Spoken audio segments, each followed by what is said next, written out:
छत्रपती संभाजीनगरमध्ये दारू पिऊन स्कॉर्पिओ कारने एका कारला जोरदार धडक दिली। या धडकेत कुटुंबातील 4 जणांचा मृत्यू झाला। नगर रोडवरच्या लिंबे जळगाव परिसराच्या टोलनाक्याजवळ ही घटना घडली। 10 वर्षांनंतर झालेल्या बाळाचं बारसं आटपून पुण्याच्या दिशेने हे कुटुंब निघालं होतं। या भीषण अपघातात आईसह 1.5 महिन्याच्या चिमुकल्याचाही मृत्यू झाला।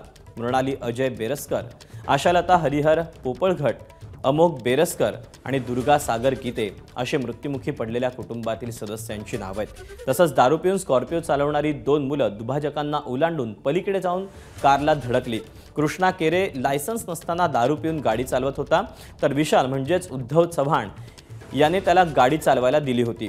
या प्रकरणी आता सदोष मनुष्यवधाचा गुन्हा दाखल करून त्यांना अटकही करण्यात आली आहे। अपडेट जाणून घेऊयात। कृष्णा केंडे आपल्या सोबत आहे। कृष्णा, अतिशय भीषण असा हा सगळा अपघात घडलेला आहे। ज्यांनी ही धडक दिलेली होती त्यांच्यावर सदोष मनुष्यवधाचा गुन्हा दाखल करण्यात आल्याचं समजतंय। काय अपडेट आहेत या अपघाताचे? अत्यंत दुर्दैवी घटना आहे, कारण की लायसन नव्हतं, शिवाय दारूही पिला असताना यातला जो कृष्णा केरे आहे यांनी गाडी चालवली आणि उद्धव नावाच्या ड्रायव्हरनी त्यांना गाडी चालवायला दिली।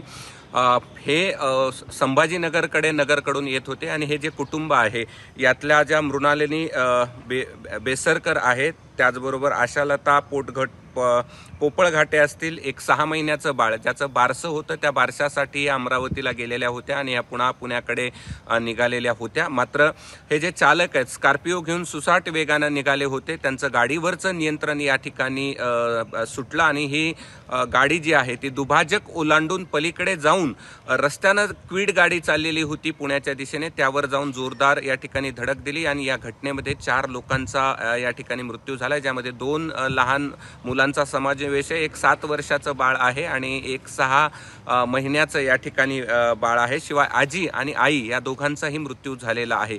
विशेष म्हणजे 10 वर्षांनंतर हे जे बेसरकर कुटुंब आहे त्यांच्या घरामध्ये बाळाचा जन्म झालेला होता आणि त्याचं बारसं होतं आणि हे आटपून या ठिकाणी आनंदानं ते पुण्याला निघाले होते। मात्र या दुर्दैवी घटनामध्ये त्यांचा मृत्यू झालेला आहे। 2 जणांवरती या ठिकाणी अजून या प्रकरणामध्ये जखमी आहेत, त्यांच्यावरती शासकीय रुग्णालयात उपचार सुरू आहेत। दोघांनाही अटक पोलिसांनी केलेली आहे, ज्यामध्ये कृष्णा केरे आणि उद्धव या दोघांनाही या ठिकाणी पोलिसांकडून अटक करण्यात आलेली आहे। यांच्या विरोधात सदोष मनुष्यवधाचा गुन्हा गंगापूर पोलीस ठाण्यामध्ये या ठिकाणी दाखल करणार आहे। मात्र अत्यंत दुर्दैवी आणि हृदय पिळवटून टाकणारी घटना छत्रपती संभाजीनगर पुणे रोडवरच्या लिंबे जळगावमध्ये घडलेली आपल्याला पाहायला मिळते। अपघातानंतर हळहळ व्यक्त केली जाते आणि पुन्हा एकदा प्रश्न उपस्थित होतो म्हणजे रस्त्यावरच्या सुरक्षेचा। त्यामुळे या सगळ्या प्रकरणी आता काय नेमकी पुढे कारवाई होते, शासन कशा पद्धतीने कठोर नियम आणखी करते पाहणं महत्त्वाचं असेल। कृष्णा, धन्यवाद दिलेल्या सगळ्या सविस्तर माहितीबद्दल। एबीपी माझा, उघडा डोळे बघा नीट।